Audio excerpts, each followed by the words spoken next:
Énergie cinétique. Application 1. L'énergie cinétique d'une particule. Comment la calculer? Dans la situation devant nous, dans le schéma, vous avez une particule accrochée à un fil de masse négligeable. Ce système fil-particule constitue ce qu'on appelle pendule simple. Ce système est en rotation autour d'un axe fixe.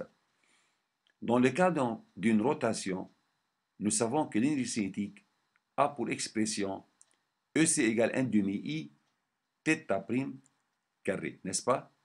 Dans le cas d'une rotation d'un solide, 1 demi I θ prime carré, c'est l'énergie cinétique. Mais dans le cas d'une particule, l'énergie cinétique, en particulier, s'écrit 1 demi M fois V carré. M est donné dans le schéma, voilà, la masse est égale à 120 grammes. Donc, M est donné. Il faut donc convertir du gramme en kilogramme seulement. Mais pour la vitesse, il faut chercher la vitesse. La vitesse, V, vitesse linéaire, est égale à combien? Est égale au produit du rayon de la trajectoire fois la vitesse angulaire. Toujours V égale R, θ prime. R ici, rayon de la trajectoire, c'est la trajectoire. Le rayon est la longueur du fil. Donc, L fois θ prime. N'est-ce pas?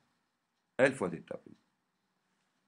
L est donné égal, voilà ici, sur le chemin, égale 20 cm, donc 0,2 m. Calculons L, calculons V linéaire tout d'abord. V égale 0,2 fois θ prime en radians par seconde. Ici, vous avez 5 tours par seconde. Donc, θ prime égale 2 pi n. Nous pouvons écrire ici 2 pi L n, nombre de tours par seconde. Donc, 0,2 fois 2 pi fois n. N égale à 5.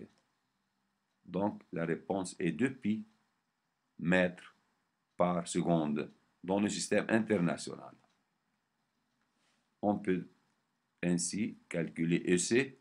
EC égale 1 demi fois 0,12 en kilogrammes la masse fois V au carré 2 pi au carré. La réponse est ainsi 2,4. Dans le système international, l'énergie est calculée en joules.